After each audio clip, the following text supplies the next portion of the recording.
ஐயனார் துணையில அடுத்து என்ன நடக்க போகுதுன்னு வாங்க பார்க்கலாம். நடேசனுக்கு ஒண்ணு விட்ட தங்கச்சி ஒருத்தர் இருப்பாங்க. அவங்களுக்கு கார்த்தியா கல்யாணம் நின்னு போனது தெரிஞ்சிருது. ஏன்னா, அவங்களுக்கு ஏற்கனவே ஒரு பொண்ணு இருக்கும். அந்த பொண்ண தான் சேரனுக்கு குடுக்கணும்னு ரொம்ப ஆசைப்பட்டுருப்பாங்க. அந்த நேரம் கார்த்தியா சேரன விரும்புறது அவங்களுக்கும் தெரியும். அதனால பேசாம இருந்தாங்க. இப்ப கார்த்தியாவுக்கு வேற பக்கம் கல்யாணம் ஆச்சுன்னு தெரிஞ்சதும், எப்படியாவது நம்ம பொண்ண கொண்டு போய் அங்கே குடுத்துறணும் அப்படின்ற முடிவோட பொண்ணையும் கூட்டிக்கிட்டு நடேசன் வீட்டுக்கு வர்றாங்க. அங்கே அவங்க வர்றது அவங்க ஒரு முடிவோட தான் வர்றாங்க. ஏன்னா, அவங்களுமே தான் பொண்ண ஒண்ணா வைக்கிற மாதிரிலாம் வரல.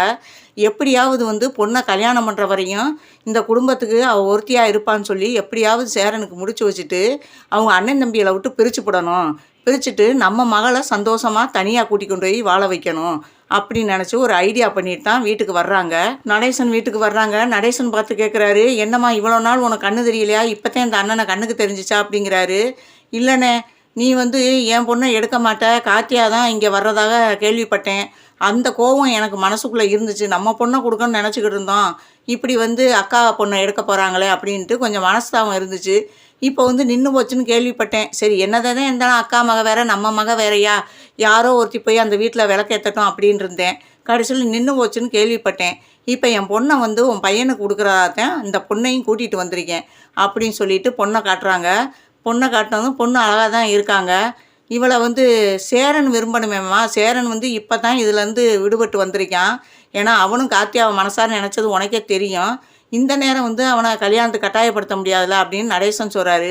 இல்லைண்ணே, அதெல்லாம் சேரன் கேட்டுக்கிருவாப்புல. ஏன்னா இந்த குடும்பத்தை அனுசரித்து போகிறதுக்கு என் மகளை தவிர வேறு யாருக்கும் அந்த நினப்பு வராது. ஏன்னா வர்றவங்களாம் சேரனை தனியாக கூட்டிகிட்டு போகத்தான் நினைக்கிறாங்க. என் பொண்ணு அப்படி கிடையாது. நான் சொல்லியே தான் கூட்டிகிட்டு வந்தேன்.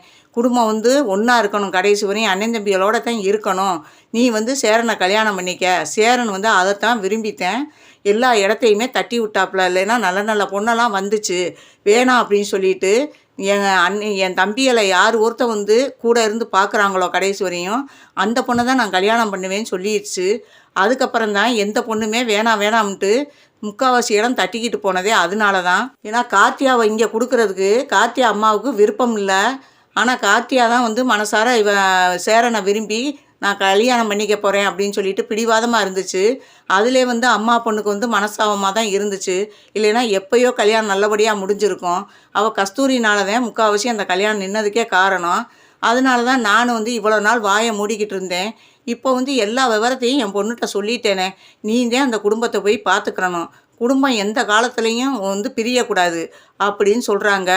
அதை கேட்டதும் நடேசன் சொல்கிறாரு, இதை கேட்க எனக்கு சந்தோஷமாக தான் இருக்குது.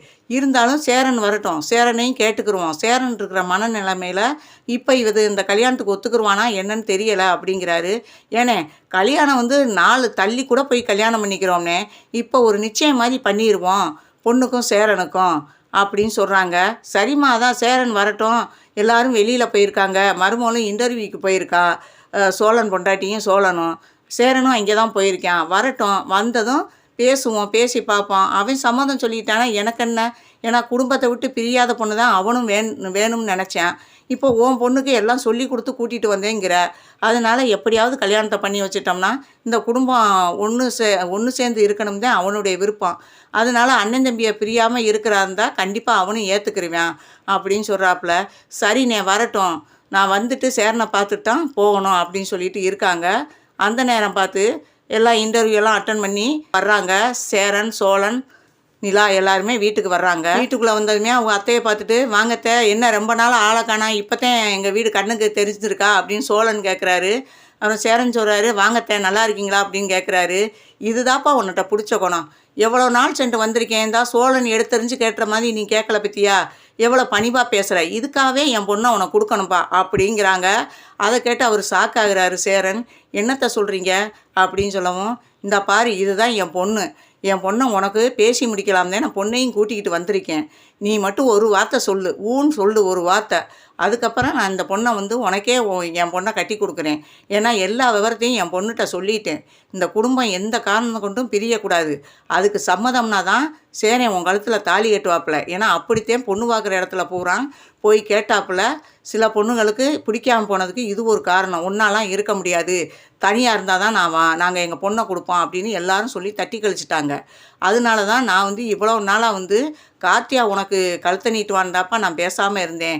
இல்லைனா என் பொண்ணை எப்போயோ கொண்டாந்து நான் உனக்கு கொடுத்துருப்பேன். இப்போ வந்து கல்யாணம் நின்று போச்சுன்னு கேள்விப்பட்டேன். அதனால் எப்படியாவது வந்து உனக்கு என் பொண்ணை கொடுத்துருவோம். இந்த குடும்பம் எப்பயுமே ஒன்றா இருக்கணும் அப்படின்னு நினச்சித்தாப்பா இந்த பொண்ணை நான் வந்து கூட்டிகிட்டு வந்திருக்கேன். என் பொண்ணை உன்னுடைய சம்மதம் தாப்பா எங்களுக்கு வேணும் அப்படின்னு சொல்கிறாங்க. இதை கேட்டதும் நிலாவுமே சந்தோஷப்படுறாங்க. இப்படி ஒரு பொண்ணைத்தானே அண்ணனும் எதிர்பார்த்துச்சு. பொண்ணை பார்க்குறாங்க, பொண்ணும் அழகாக இருக்குது. பரவாயில்ல, சேரனுக்கேற்ற பொண்ணு தான், நல்லாவும் இருக்காங்க. இன்னி வந்து நம்ம ஒவ்வொரு இடமா போய் தேடி போனாலும் தனியாக போகிறோம், தனியாக வாங்க அப்போனா எங்கள் பொண்ணை கொடுக்குறோம்னு சொல்கிறாங்க. இவங்க ஒன்றுக்குள்ளே ஒன்றாவும் போயிட்டாங்க, சொந்தமாகவும் போச்சு. அதனால் கண்டிப்பாக வந்து ஏன் இந்த பொண்ணை வந்து சேரன் அண்ணாவுக்கு முடிக்கக்கூடாது. ஏன்னா இப்போ தான் கார்த்தியாவை நினச்சி அவர் கவலைப்பட்டுக்கிட்டு இருக்காரு. இந்த நேரம் இந்த பொண்ணை கல்யாணம் முடிச்சு வச்சுட்டோம்னா அதுலேருந்து இவரும் மறந்துடுவார். அப்போ இவங்க லைஃப்பு நல்லா இருக்கும்.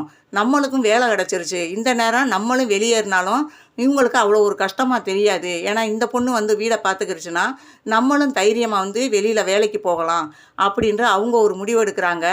அதுக்கப்புறம் அதை சொல்லலாம்னு நினச்சிக்கிட்டு இருக்கையிலே வந்து அவங்க அத்தை சொல்கிறாங்க, சோழனுடைய அத்தை, ஏப்பா நீ இதுதான் வந்து உன் ஒய்ஃபா அப்படின்னு கேட்குறாங்க.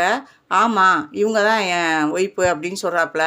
அழகாக இருக்குது பொண்ணு அப்படின்னு சொல்லிட்டு, ஏம்மா நீ திருவண்ணாமலையாம்ல, நான் கேள்விப்பட்டேன், நீ வசதியான குடும்பத்தில் இருந்து வந்திருக்கியாம்ல, எப்படி இந்த இடம் உனக்கு செட் ஆகிருச்சா அப்படின்னு கேட்குறாங்க. இங்கே உள்ளவங்கெல்லாம் வந்து பாசத்தோடு காட்டையில் இந்த இடம் செட் ஆகாமல் என்ன பண்ணும்? ஏன்னா இங்கே உள்ளவங்ககிட்ட பணம் காசு இல்லைனாலும் பாசம் நிறையா கொட்டி கிடக்கு. அந்த ஒரு பாசத்தினால தான் நான் பணம் காசெல்லாம் மறக்கிற மாதிரி என்னை வந்து நல்லா பார்த்துக்கிறாங்க. அதனால தான் நான் வந்து எங்கள் வீட்டில் உள்ள வசதியெல்லாம் நான் நினச்சி கூட பார்க்கல. இப்போ வரையும் இந்த குடும்பம் தான் என் குடும்பம் நான் நினச்சிக்கிட்டு இருக்கேன் அப்படின்னவும், அப்படியா வந்து 3-4 மாதம்தான் கேள்விப்பட்டேன், இந்த அளவுக்கு வந்து இந்த குடும்பத்து மேலே பாசம் வச்சுருக்கியா அப்படிங்கிறாங்க. ஆமாங்க, நீங்களும் உங்கள் பொண்ணை கொடுத்து பாருங்கள், உங்களுக்கு சொல்ல தேவையில்லை, நீங்கள் சொந்தம் தானே அப்படின்னு சொல்லவும், ஆமாம் எனக்கும் தெரியும், அதுவும் சேரனே எனக்கு நல்லாவே தெரியும் அப்படிங்கிறாங்க. மற்ற பிள்ளைங்கனாலும் படக்கு தடக்குன்னு பேசுங்க, ஆனால் சேரன் சின்ன பிள்ளையிலேருந்தே அமைதியான டைப்பு, எல்லாத்துக்கு மேலேயும் பாசமாக இருப்பான். இல்லைன்னா அம்மா இறந்து அம்மா இருக்கிற ஸ்தானத்தில் தாய்க்கு தாயாக இருந்து இந்த பிள்ளைகளை வளர்த்துருப்பானா? எங்கள் அண்ணன் வந்து இருக்காது. எங்கள் அண்ணன் வந்து இப்படி லாரி ஓட்டிக்கிட்டே திரிஞ்சிச்சு. அதனால வீட்டில் பொறுப்பாக இன்னைக்கு வரையும் தான் தம்பிகளை பார்த்ததே சேரன்னேன் அப்படிங்கிறாங்க. எனக்கும் தெரியும் அப்படின்னு சொல்கிறாங்க நிலா. அப்போ நடேசன் சொல்கிறாரு, என்னடா உனக்கு சம்மதமா? இந்த மாதிரி அவங்க பொண்ணை கொடுக்குறோன்னு சொல்கிறாங்க என் தங்கச்சி, நீ என்னடா இதுக்கு ஒத்துக்கிறியா அப்படின்னவும், அப்பா இப்போ தான் ஒரு பிரச்சனை முடிஞ்சிருக்குப்பா, அதுக்குள்ளே இன்னொரு கல்யாணத்தை பற்றி பேசுகிறீங்களப்பா அப்படின்னு சேரன் சொல்கிறாரு. டேய், இப்போ இருக்கிற மனநிலையில் உனக்கு கல்யாணம் பண்ணாதான்டா நல்லா இருக்கும். ஏன்னா நீ கார்த்தியாவை மறக்கணும்ல. இப்போ கார்த்தியாவும் இன்னொரு இடத்துல போனான்னா நீ கல்யாணம் பண்ணிட்டா அவளும் சந்தோஷமாக இருப்பாள்ல, அதை ஏன்டா நினைக்க மாட்டேங்கிற?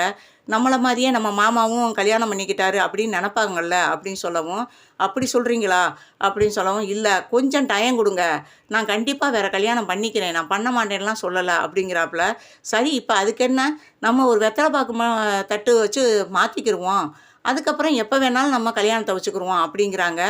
சரி அப்படின்னு சொல்லிட்டு, சரி இரு, நாளைக்கு கூட நம்ம நல்ல நாள் பார்த்து தாம்பூல தட்டு மாற்றிக்கிடுவோம் அப்படிங்கிறாரு. சரி, ரொம்ப சந்தோஷம் அப்படின்னு சொல்லிட்டு இவங்க மனசுக்குள்ளே ஒரு முடிவு எடுக்கிறாங்க. எப்படியாவது என் பொண்ணை கொடுத்துட்டு இந்த குடும்பத்தை உண்டு இல்லைன்னு ஆக்குறேன்னா இல்லையான்னு பாரு, கஸ்தூரியை விட நான் மோசமான ஆளுன்னு இவங்களுக்கு தெரியலை. இருக்கட்டும், பொண்ணுக்கு கழுத்தில் தாலி ஏறுற வரையும் தான் இவங்க பேச்சை நான் கேட்பேன். அப்புறம் என் பொண்ணு என்னையமா தான், அது இவங்களுக்கு தெரியலை. அதனால வந்து பொண்ணுக்கு வந்து சொல்லி கொடுத்தே கூட்டிகிட்டு வந்திருப்பாங்க. ரொம்ப பவ்யமாக இரு, பேசுகிறதுக்கு மட்டும் பேசு, கேட்குற கேள்விகளுக்கு மட்டும் இங்கே சொல்லு அப்படின்னு சொல்லியிருப்பாங்க. அதை பார்த்து அந்த பொண்ணும் அதே மாதிரி நடிக்கும். இவங்களுக்கு அங்கே வீட்டில் உள்ளவங்களுக்கு இவங்க இந்த மாதிரி நடிச்சுக்கிட்டு வந்திருக்காங்கன்னு தெரியாது. உண்மையிலே வந்து இந்த குடும்பத்துக்கேற்ற பொண்ணு அப்படின்னு எல்லாரும் மனக்கோட்டை கட்டிக்கிட்டு இருக்காங்க. இந்த விஷயம் கார்த்தியாவுக்கு தெரிஞ்சு கார்த்தியா வேகமாக வீட்டுக்கு வர்றாங்க சேரனை பார்த்து கேட்கணும் அப்படின்ட்டு. ஏன்னா வந்து கார்த்தியானால அந்த மாப்பிள்ளையை ஏற்றுக்கிற முடியலை. நம்ம சேரன் மாமாவை எப்படியாவது நம்ம மனசை மாற்றி எப்படியாவது வந்து நம்ம வந்து சேரன் மாமாட்ட தான் போய் சேரணும் அப்படின்னு சொல்லிட்டு அவங்க ஒரு முடிவு எடுக்கிறாங்க. அதனால சேரனை தேடி அவங்க வீட்டுக்கு வர்றாங்க. இந்த விஷயம் எப்படியோ வந்து இவங்களுக்கு தெரிஞ்சிருது. ஏதோ பொண்ணு வந்து கூட்டிக்கிட்டு வந்திருக்காங்க நம்ம பெரிய சின்னம்மா. அதனால எப்படியோ வந்து நம்ம சின்னம்மா மகளைத்தான் கொடுக்குறதுக்காக இங்கே வந்திருக்காங்க.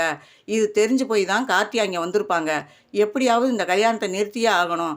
ஏன்னா இவங்களுக்கு சதீஷோட வாழ்கிறதுக்கு விருப்பமே இல்லை. இதை எப்படியாவது உடைக்கணும்ன்ட்டு அவங்களும் ஒரு முடிவோட சேரன் வீட்டுக்கு வர்றாங்க.